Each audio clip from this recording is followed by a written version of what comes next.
Doutor Paulo, e aí também posso estender a mesma pergunta para a doutora Roberta, pelo que o senhor listou aí. Aqui, eu quero saber objetivamente se o senhor ainda recomenda cloroquina, hidroxicloroquina ou ivermectina para os seus pacientes, dependendo do paciente, em qualquer estágio da doença, levando-se em consideração que nenhum dos órgãos sanitários no Brasil ou no resto do mundo, como o FDA, que é a Anvisa americana, a Agência de Medicamentos Europeia, recomenda. Pelo contrário, em relação à cloroquina, por exemplo, existe uma recomendação forte contra o uso da cloroquina baseado em estudos e evidências, né? Existem evidências contra a cloroquina. E aí eu estendo essa pergunta ao senhor e à doutora Roberta. Então vamos lá, Amanda. Em primeiro lugar, essas evidências que existem, que você diz que existem... Não, eu não, os órgãos de saúde. Não, eles não dizem isso. Eles Tanto dizem, que o artigo, eles recomendam contra o uso de cloroquina. O artigo ao qual doutor. você está se referindo, ele foi retirado da literatura devido a falhas metodológicas gravíssimas.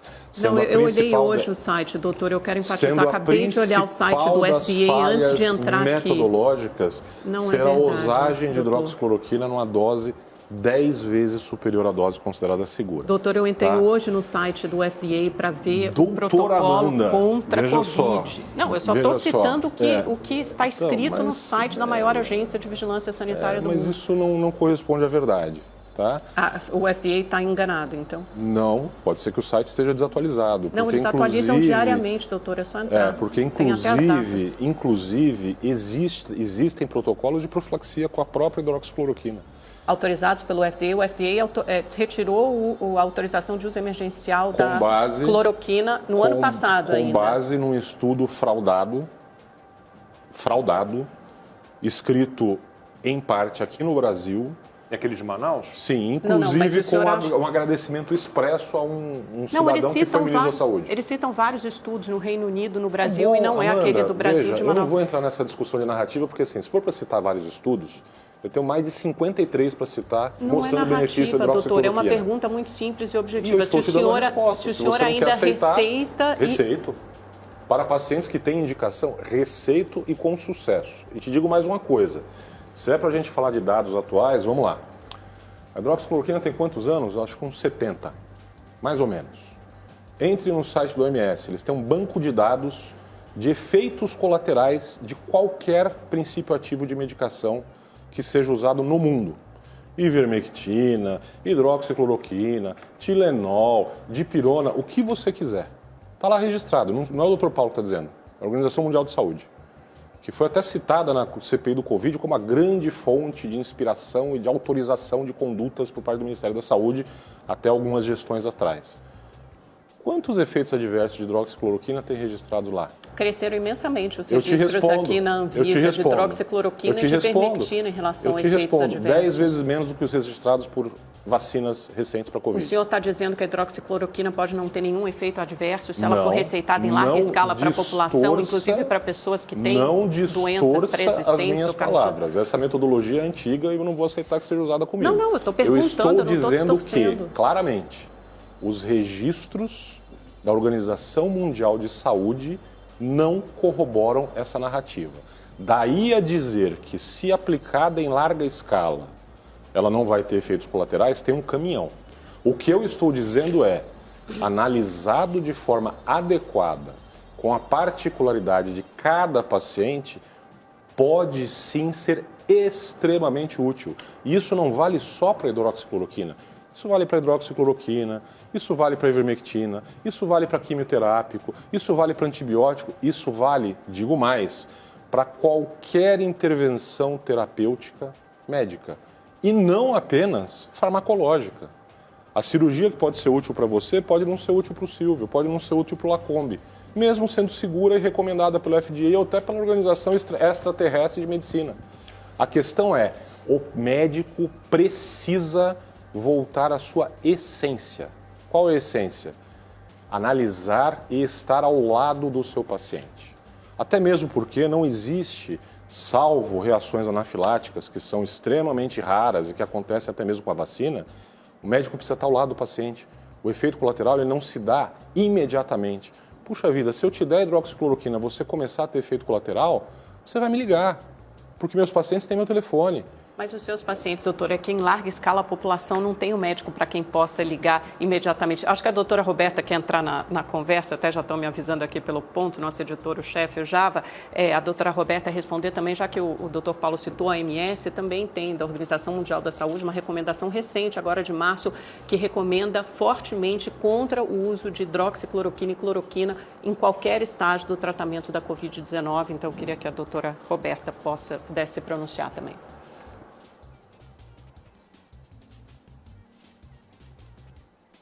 Doutora Roberta, nos ouviu? Eu estou ouvindo, pessoal. Não sei se vocês estão me vendo. Sim. Estamos. Com relação a essa determinação da OMS, nós temos diversas críticas com relação a essa análise, dessa meta-análise que foi feita. Pode continuar. Quais são? Com relação aos estudos, foram analisados tanto estudos em pacientes internados quanto pacientes em uso ambulatorial. Daí se começa o erro metodológico principal. Para você fazer uma meta-análise digna de nota, você deve ter estudos homogêneos. Então, nesse ponto, ela falhou sim. A análise dela e do Cochrane, ela privilegiou artigos que versavam com doses tóxicas de hidroxicloroquina, como o clássico estudo da Fiocruz de Manaus, né, que utilizava aí 12 gramas de cloroquina, o sal mais antigo, que sabidamente é mais tóxico, a gente chama janela terapêutica, que é a distância entre você usar uma dose terapêutica e ter uma lesão, né, no caso foi visto arritmia e mortalidade em 40% dos idosos internados em UTI. Claro, idosos com outras comorbidades, muitos deles cardiopatas, e que, lembremos, o COVID na fase inflamatória de pacientes internados em UTI apresentam muito frequentemente distúrbios de desautonomia, que é sistema de condução elétrico do coração, levando a arritmias pela miocardite viral. Então, nesse estudo da Fiocruz de Manaus, em que foram utilizados 12 gramas, né, de doses tóxicas, tanto essa revisão da Nature, que foi muito, né, incensada aí pela mídia, como também essa revisão falha da Cochrane, que é realmente a casa-mãe da medicina baseada em evidências, torna clara para a gente essa questão de como os artigos científicos eles podem, a exemplo de todo e qualquer produto de marketing, ter visões e conclusões deturpadas. Vou dar apenas um exemplo. Um dos artigos que foram bastante destacados dessa meta-análise da OMS é de Bower.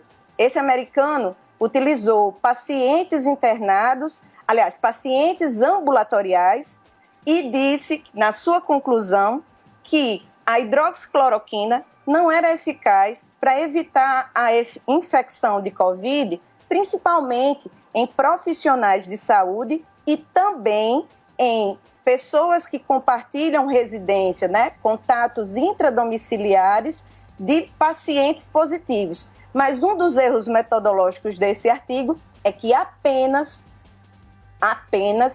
30% desses pacientes tinham RT-PCR com exames biomoleculares confirmando que era Covid. Ou seja, muitos dos pacientes que ele disse não ter se infectado ou não pelo uso da hidroxicloroquina poderiam ter infecção por adenovírus, vírus sincicial respiratório, para influenza A e B e também o H1N1, que é o influenza mais conhecido pela população.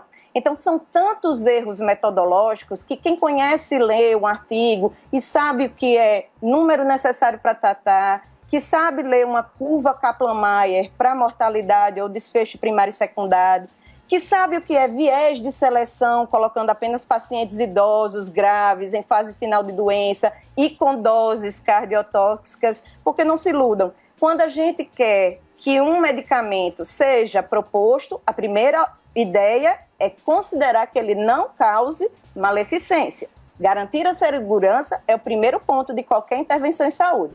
A segunda é a eficácia. Então, os estudos que foram iniciados pelo Solidarity e Recovery pela OMS versaram principalmente em pacientes internados. Então, essa visão não pode ser extrapolada para os estudos que surgiram a partir de agosto e setembro com pacientes ambulatoriais, que verdadeiramente mostraram eficácia tanto na redução da carga viral, do número de dias de sintomas e principalmente redução da mortalidade. Isso é tão grave, Amanda, e colegas, né, Rodrigo, Lacombe, Silvio, Dr. Paulo, que durante o período de aproximadamente, se não me falha a memória, 6 de junho, um grande jornal bicentenário, Lancet e New England, inicialmente publicados em 1821, lançaram simplesmente um artigo versando sobre doses de hidroxicloroquina que seriam tóxicas para os pacientes internados.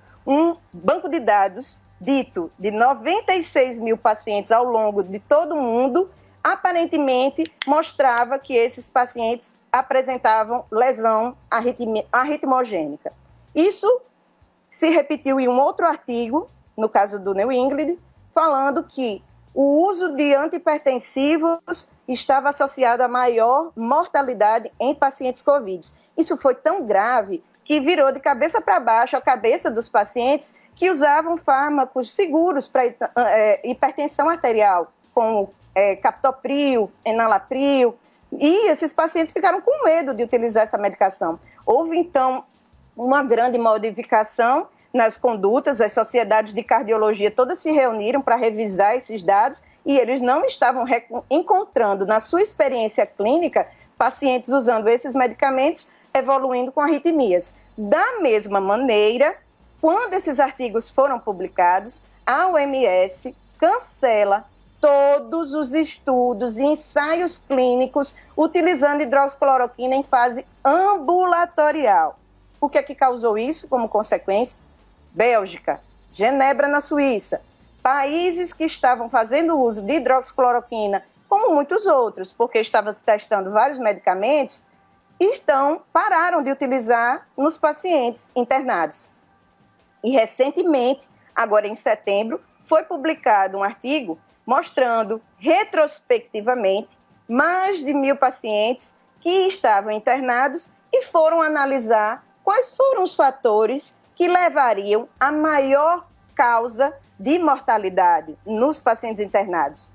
Pasmem, os principais fatores relacionados à mortalidade desses pacientes em UTI na Bélgica foram diálise, uso de ventilação mecânica e não ter utilizado hidroxicloroquina. Eu vou repetir, não ter utilizado hidroxicloroquina, porque lá a gente tem uma relação chamada odds ratio, risco relativo.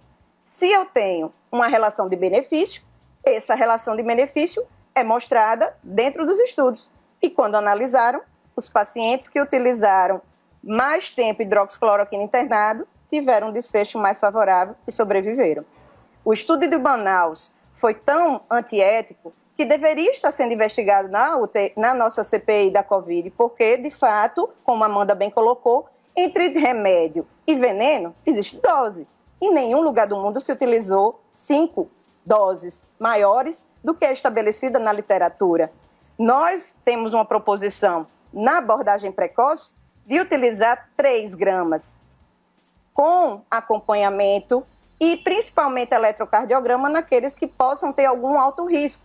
Mas eu gostaria de dizer, Amanda, que esse nosso dado pode ser corroborado facilmente por um guideline da European Society of Cardiology, que foi publicado ano passado, em agosto, e que fez uma revisão de mais de 7.000 pacientes em uso de hidroxicloroquina e azitromicina, e que não foi verificado que nas doses que nós nos propomos a utilizar, foi visto qualquer risco de arritmia nesses pacientes. Então, eu costumo dizer que nessa pandemia, a gente está tendo realmente uma infodemia e o que a gente chama de evidência de conveniência.